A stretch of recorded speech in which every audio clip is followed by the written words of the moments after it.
Welcome all, I'm Alex. We're here to learn photo editing not by rote, but by practice.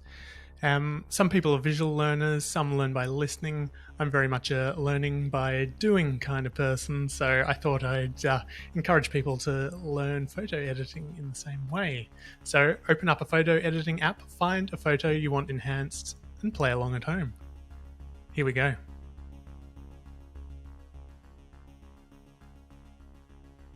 Okay, what do we have here? It's a fairly simple image of a chap named Ryuichi Fujimura. He's a dancer, choreographer. I was doing some shots for some publicity for him. And I was quite happy with this one. It's just using natural light from a window. Nothing too exciting. Again, I love having my ISO set on 100 when I'm shooting because you just always get nice shots. So if you can always get to ISO 100, go for it. That's my hot tip. Got a really low f-stop here too because it's a portrait, so you can see his nose is sort of in focus, but then once you get to his shoulder back there, it's already starting to go a bit out of focus, so that's what we want. Now you can see here the program has already dialed in some white balance for us, and that's because on the day I took a photo in the camera I use, took a photo of something white, and then I set the camera's white balance settings on the day, so we don't have to do anything up there. Let's just assume that I did that correctly. I mean, always best to assume I didn't, but that's another story. Now you can see here in the histogram up the top, a lot of it is squashed down this end, and that's okay because it's not a bad photo as it is, but there is a lot of shadow, a lot of darkness in the background, so that's why you're seeing all the information sort of sitting at this end. Now Lightroom in these two little triangles is telling me that I'm going beyond the edge of the histogram with the information that's in the file. So basically this is the highlights up on the right end and the shadows on the left, and it's telling me that basically if I fiddle with some of these controls down here, I will be able to get more information out of the shadows and more out of the highlights. So when there's not enough information in the highlights and you're going beyond, it turns up as white, and when there's not enough information in the shadows, it turns up as black. Okay, so let's have a go, and again, like last time, I'm just going to fiddle with these knobs until the photo looks how I want it to look. And that's really, there's all this technical stuff you can learn with Lightroom or photo editing apps, but really just play with it until it looks good. And that's a good way to start. I mean, it gets more complicated if you want to print and stuff like that, but if you're just starting out, just have a play. Play's fun, right? Okay, so let's play. Let's get on with the playing. Let's play with the exposure, and already you can see what that's doing to the histogram, already looking a bit more healthy, but then you can also see what it's doing to the photo. If I go too high, we're really losing information in those highlights, and it's just going to, looks like the sun's being turned up too high. So let's just nudge it up a little bit until we're happy with, the main focus of the photo is his face. So just go until you're happy with the exposure on his face there, and then use the rest of the controls to adjust the other bits. So really start, if you're not sure with a photo or a video or something where you're changing the exposure and stuff in software afterwards in post-production, go for what the main focus is with the bigger controls, and then you can tweak with the the controls a bit further down the list later. I hope that makes sense. And again here, just playing around.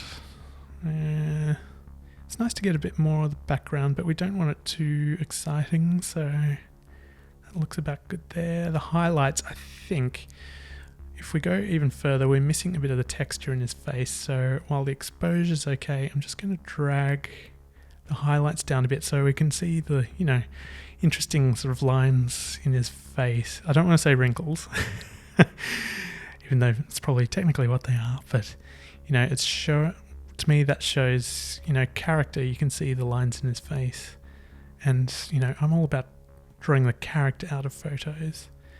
The shadows, it's nice to play with these because you start to see a bit more detail in around his ear, and it just sort of makes his head look a bit more three-dimensional. Particularly, I really like what's happening in the ear here. He's sort of getting a lot of, the soft shadows. It looks kind of sculptural, I think, his ear at this point. So already, I love this button in Lightroom where you can see the before and after. Already I think we're getting, close to a finished photo. Yeah, so maybe I'll stop there. No, I'll keep going. Again, if I hold down Option on a Mac in Lightroom, then you can play with the whites and it shows you where you're losing detail in sort of a negative, if that makes sense. So you can either watch the histogram or watch the actual image itself, and it tells you where you're losing information. So I like to crank it right up to see what's actually happening, and then crank it down until we lose everything. Just. Okay, that's good. So now we know, even though these things look white, there's actually some detail in them. And then the same with the blacks. Again, just playing around, nothing too exciting. You can see I'm cranking it right up here and there's still little dots, and he's got black hair, so that's not such a bad thing. People aren't going to look at the photo and go, why are there all these black dots in his hair? They're just going to go, oh, it's a guy with black hair. Okay, now is that looking better? Yeah, both are nice. I think we're getting more 3D-ness, more depth, by having more detail in the shadows there. So I'm going to leave that a bit. I'd even love a bit more detail in his hair. I wonder if I can do that. It might be a texture thing. Let's have a play with the texture. So again, you can crank this right up and get some nice effects, but it also starts to show a bit, so I like to do it subtly, even though it's fun to crank up the texture and see everything all crispy and crunchy. You can overuse these things too, so I just wind things up until you see their effect, and then wind them back a little bit, just in case you're getting too excited by what you're doing. Same with the clarity. Let's wind that right up. Oh, see, it looks really good when you wind it right up. You don't want to over affect things, so just wind it up until you see a bit of a change, and then back down just a smidge, just to foolproof it for yourself so you're not getting too excited with your own photoshopping. So again, just playing with it. Take it to both ends of the dial, see what you like better. That looks weird at that end, it looks good at that end, a bit too affected. So let's start back again at 0, going to the end where we thought it looked good but too affected, and just wind it in a little bit.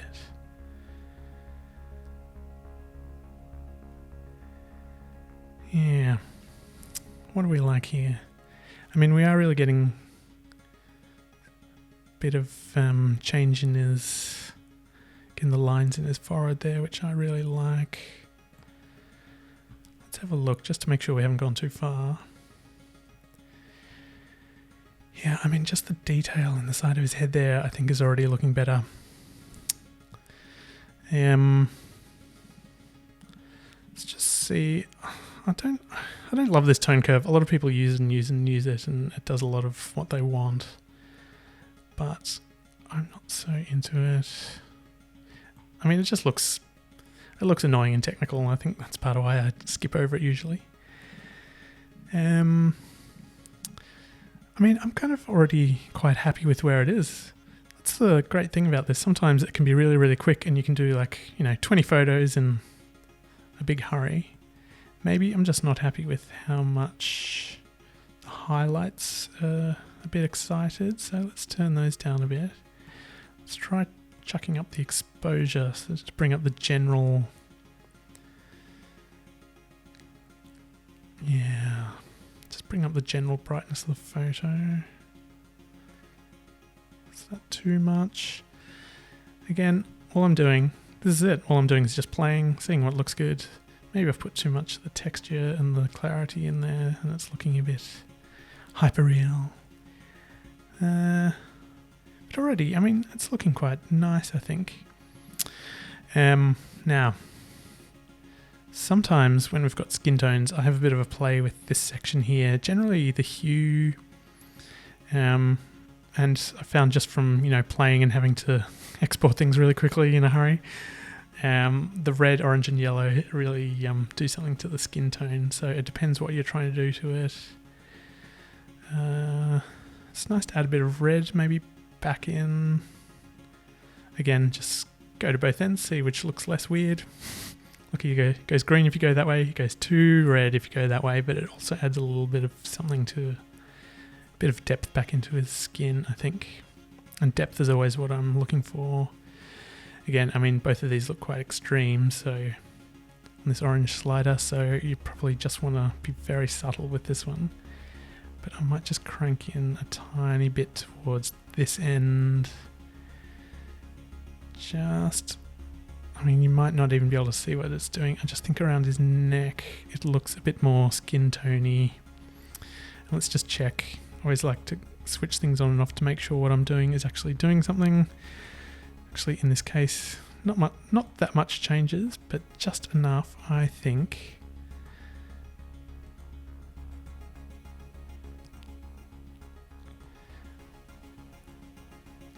That it does something. That's it. That's the important bit. Look, that yellow slider isn't really doing anything at all. So let's leave it on 0. So that's the kind of... I mean, this is more to correct the technical problems with the photo in this first bit, and then you get to the grading, and that's where you're actually, you're being artistic, you're playing, you're having fun. So I always start with the shadows because they're the most satisfying. And I mean, this is just me, but with shadows, I tend to end up somewhere in the bluey-greeny area. I mean, that really dark, saturated blue is actually doing really nice things for it, I think. And again, I've just moved this little bit inside here. Changes the intensity of the color you've selected, and this little circle on the outside changes the color. So that's how you select the color, and that's how you change the intensity. Yeah, that blue is giving it a really nice kind of, I don't know, moonlit feel into the shadows. And then let's go for the midtones. See if anything nice happens when we swing around here. Yeah. I mean, you can see sort of contrasting colors work nicely because I've got my little color picker on this side of the color wheel for the midtones, and on this side for the for the shadows, I should say.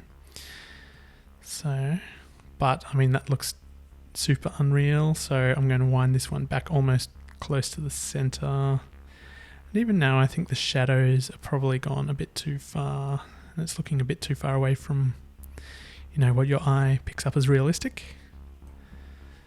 And then highlights, again, just having a play. What I'm really looking for is those super white bits that, like the thing that's catching on the very end of his nose and sort of up the side of his cheek there towards the corner of his eye, across the top of his forehead is what's really going to be affected the most by this. And then, of course, the little sparkles on his sequined top there.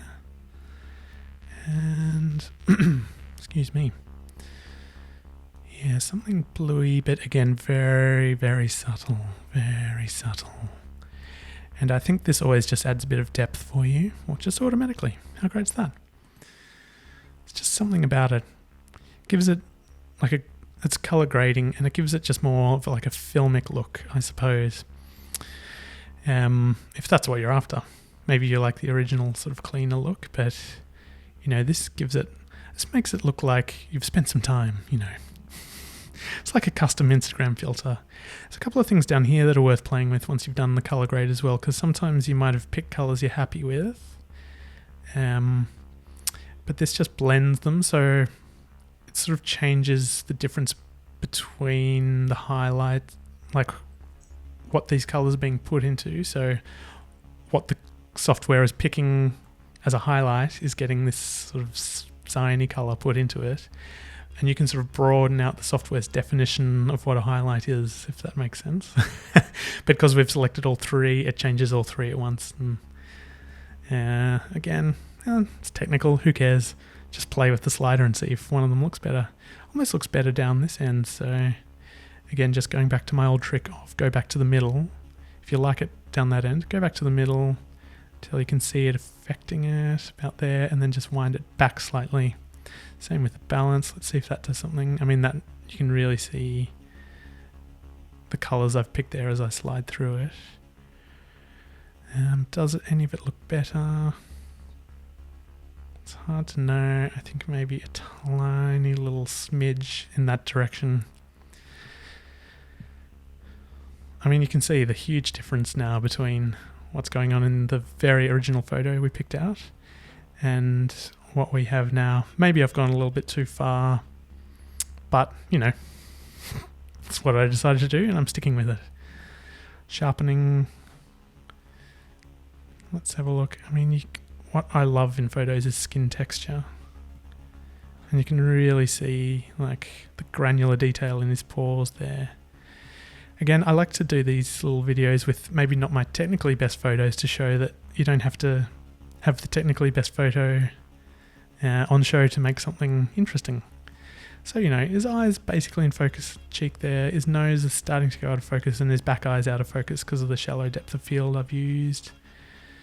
Yeah, I'm not going to play with the sharpening for now. The noise reduction, you'll be able to actually see it in action a little bit here. I mean, see how it sort of goes gluey if you wind this one up too much? It's basically because it's making an average of all the colours in sort of fine detail, just in case there's too much grain.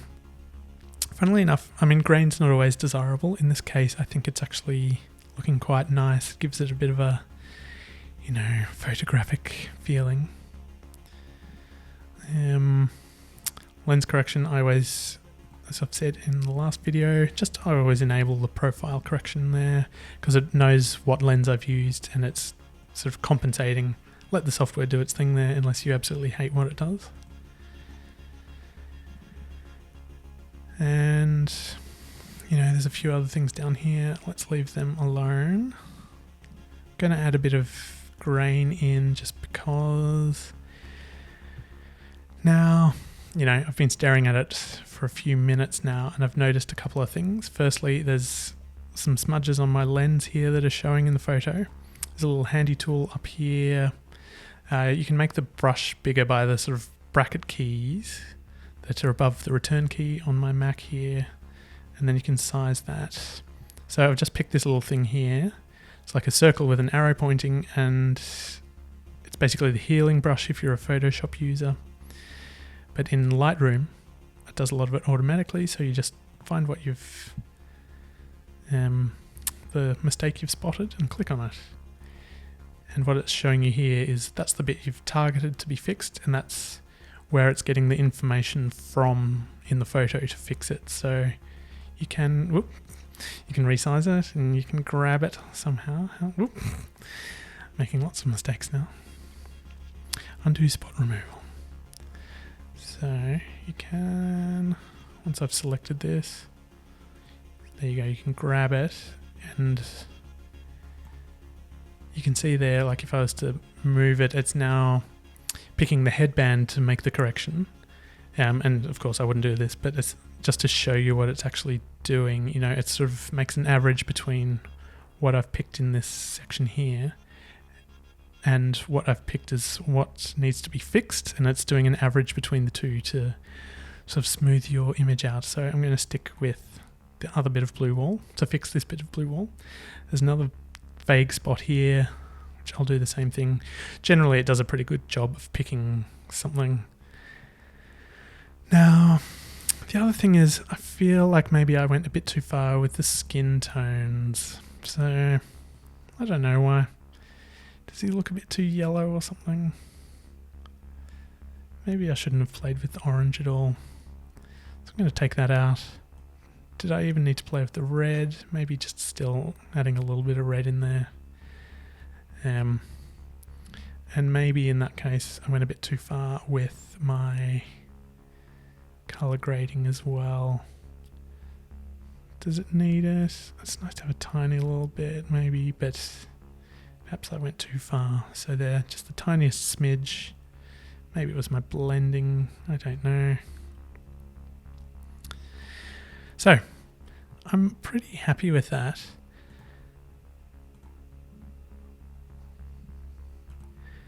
mean, he looks a bit undersaturated maybe, but that's the thing. At some point, especially if, I was working for a large media company recently, and often, you just need to do it quickly. At some point, you just have to go, it's finished, draw a line under it. I'm the only one who's going to notice these mistakes, or, not even mistakes, but these things that could be worked on.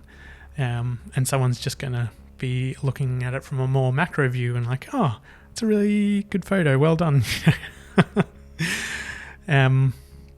So at some point you do just have to draw a line under what you've done and go, it's finished. So with that, I'm going to draw a line under it and say that I'm finished for today. So there you go. Thank you very much for watching along. Hope you've enjoyed it. Hope you've learnt something. I hope if you haven't been playing along at home that you've at least now got a plan to turn off YouTube and open up some photo editing software and go for it. So there'll be more of these coming up. Of course, all those things like and subscribe that I hate talking about, I'm supposed to say at the end of a YouTube video. And other than that, have a great week and I'll see you next time.